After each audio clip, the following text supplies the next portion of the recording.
Martin Odegaard reveals the truth about his Arsenal future. Welcome back to your boys channel and welcome back to the latest Arsenal news today, as we shall discuss an interview given by Martin Odegaard to the Norwegian media about his Arsenal and Real Madrid future. What has he said about Mikel Arteta, the Arsenal manager, and what other players have also been linked to today? Let's find out in today's video.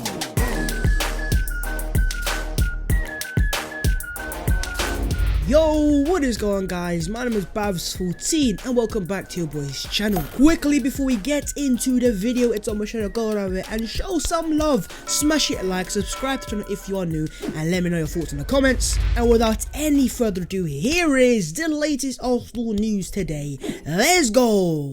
The first thing that we need to discuss is Martin Odegaard and an interview he has given. The Norwegian Donny, the Norwegian international and the Norwegian captain as well, has been speaking to the Norwegian media, and I'll tell you what, some of the words he's used to describe Arsenal and Arteta are very interesting. But the first report we have is from Fabrizio Romano saying that Arsenal are so happy with Martin Odegaard's impact on the pitch as during trainings. They will try to keep him. Arsenal will talk with Real Madrid at the end of the season, and Zidane's future will be the key to take a final decision about Odegaard. Odegaard's future is intertwined with Zidane and Arteta, and most importantly, the fact that Arsenal are happy. I think they've decided that Odegaard is the right player, and come to someone they can look to make bids, make offers, and try to sign him on that permanent transfer, which is all positive. But what about Martin himself? Does he want to stay at our club? Is he thinking this is the right club for his future? Well, in an interview today in the Norwegian media, asked on his time at Arsenal so far, it's been improving from the very beginning. I feel quickly adapted and understood how we play.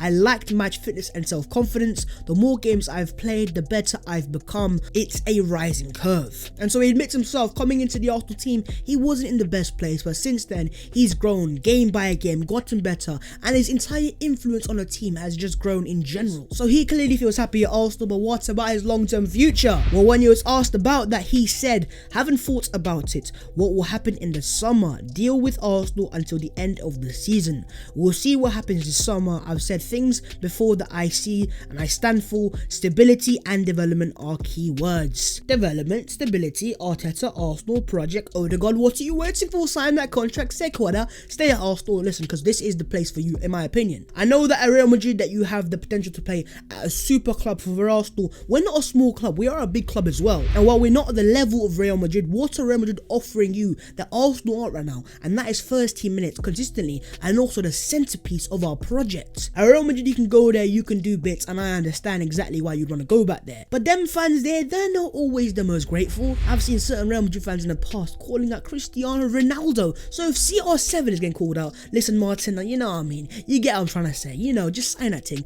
and sign for Arsenal. But most importantly, when he was asked about his relationship with Mikel Arteta, he said very good. He is incredible. I have a lot to learn from him. I just need to sharpen my ears and pay attention. He is fantastic. He is full of praise. He has tears in my eyes. He loves the manager, he loves the club, and I think he wants to play for Arsenal. And I can't lie to you, watching him play for Arsenal and seeing that video that Arsenal released on their channel, the open mic video, listen, go watch it if you haven't already. It's fantastic, it's class. And what you see Ødegaard do in that game against West Ham, we're 3-0 down, yet he's still commanding the team. He's telling Lacazette, an experienced French international, where to play on the pitch. He's asking for the ball, he's trying to make things happen. And I know in the past how I've compared him to Mesut Ozil, but you know what? Watching that video and watching him speak during the game, I can't help but compare him to a certain Cesc Fabregas. Because while he's got a silky Ozil feature about him, for me, he's got the leadership, and I can see exactly why now Norway have given him the captainship of the entire country. Now, were we gonna get beautiful scenes? We're gonna have to wait and see. But I think the future of Mikel Arteta and Martin Odegaard are also intertwined.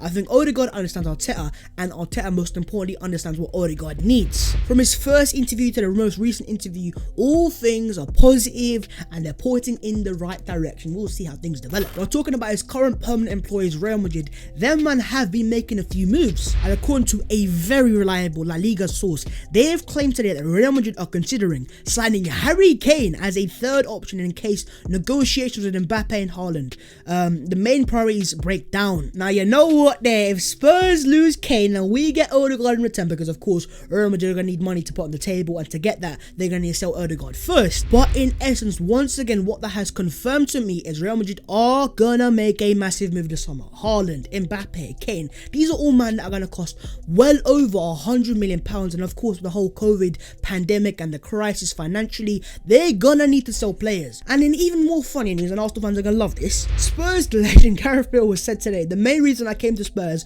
was to play football. Going into the Euros, I want to be match fit. The original plan was to do a season at Spurs. My plan is to go back to Madrid. So essentially Bale was using Spurs as a gym membership, which is something that you love to see, and that's your legend by the way, ha ha ha. But as is pointed out by Dr. Rajpal Bra, he says good news for the Gunners in their bid of keeping Ødegaard as well. Bale returning keeps a heavier wage bill on Madrid while not recouping any transfer fee, which incentivizes them to sell other players and give Arsenal market leverage. Let's not get too carried away. Things can still go down. This is still Arsenal. I'm still not going to get too over the top with it. But lads, let me know your thoughts as always on Martin Odegaard and how much money would you pay for him in the transfer markets. On to the second thing, lads, and that is Arsenal raiding Real Betis. Because today we have been linked with two separate players, two ballers indeed in that as well, and both players playing for Betis, as I've already said. The first thing we have is from Mundo Deportivo in Spain, saying Arsenal are very closely monitoring Real Betis right back Emerson Royal on loan from Barcelona ahead of the summer transfer window. Now of course Emerson is a right back, as he just says, played for Barcelona on loan to Real Betis,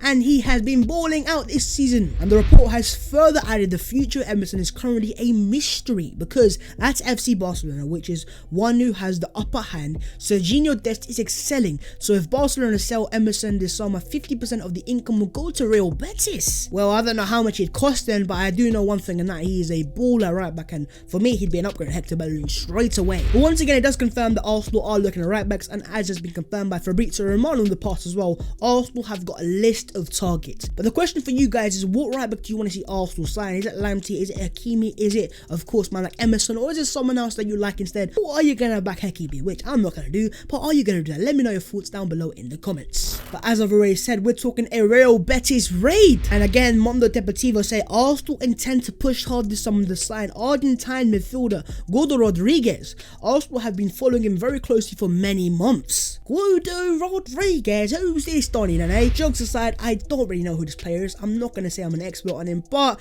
I guess from the research I've done, he's a central defensive midfielder slash central midfielder. But for me, the fact that he is that central midfielder once again confirms what I told you yesterday. We're linked to Basuma yesterday, and now another midfielder. Arsenal wants to move in. Arteta wants to move into a midfield 3, and he wants the players that are capable of playing in that system. And this guy for me wouldn't be a number 8. He'd be more of a number 6 in my opinion. And so if he takes that number 6 role, that means Thomas Partey, who of course has to play, is going to move into a number 8 role. Which, can he do that? Maybe he can. But the question for you is, what do you think is going to be Thomas Partey's long-term best position in the Arsenal team? Is he a number 8? Is he a number 6? Or is he a number 5, lads? Let me know your thoughts in the comments below as always. On to the other Arsenal news today, and the first thing is Alexandre Lacazette. As Mikel Arteta has said on Lacazette, he has a quality and experience. He's a player with good mentality. He works hard every day. He has the ambition to return to the national team selection. I hope he will represent at the Euros this summer. So Lacazette to France, I'm not quite sure. Deschamps has this sort of agenda against him and loves Olivier Giroud, the lamppost, so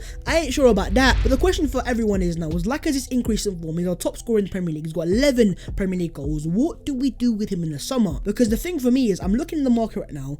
Odegaard, you've got players like Tony as well. There's no world-class centre-forward options that Arsenal got there and bank on and go and sign. And so don't be surprised if Arsenal maybe give Lacazette an extension, but only of a year's contract. The question then is, does Lacazette want to accept that? But as always, what would you do with Alexandre Lacazette? Let me know your thoughts down below. Let's also get a little update on the loan watch. First things first, we have the under-21s team of the week from who scored in Europe's top 5 leagues. And look, you can see in midfield, Matteo Guendouzi with an 8.26 rating. This is where I have my issue with Matteo Guendouzi, because he clearly has quality, he clearly has caliber to be a top player. But my issue with Guendouzi is consistency. How much can he do and how regularly can he keep these performances going? Because I've seen it too many times where he has these great performances and then he drops off again and he goes back up again and down again. I don't want a bipolar player, I want a consistent player. And in terms of the other Arsenal French baller on loan, we're talking William Saliba. And according to Squawka Football, they have said 3 outfield players in Europe's top 5 divisions have played 900 plus league minutes this season without having been successfully dribbled past an opponent, and 2 of them play for Arsenal, David Luiz and William Saliba. Let me make it clear, for Arsenal and Mikel Arteta next year, Saliba needs to be a key part of the team. We need to see him him consistently because I can see the quality, I can see the potential, and I can see exactly why man calling the Mbappe of centre backs. He is balling out so much in this. I have to see him play for Arsenal next year, and I think we need to put the faith in him as that right side centre back, maybe even alongside Gabriel Magalhaes. How funny and how mad will that be? Well lads, what do you want to see as Arsenal's centre back partnership going into next season? Gabriel Saliba, maybe David Luiz gets a contract extension, is it Pablo Mari, Callum Chambers holding? Lads, let me know your centre back partnership for Arsenal going into next season in the comments below. And there you man go lads, that is the latest video there and there. Of course, as always, if you have enjoyed the video, so make sure to go down there and show some love, smash it like, subscribe channel if you're new, and let me know your thoughts on all things that I have discussed. The links to all my socials will be in the description below, so if you want to follow me, I would appreciate that. And there you guys go, that is the latest Arsenal news there and there. I hope you have enjoyed as always, and I will see you tomorrow, my beautiful people, in a bit.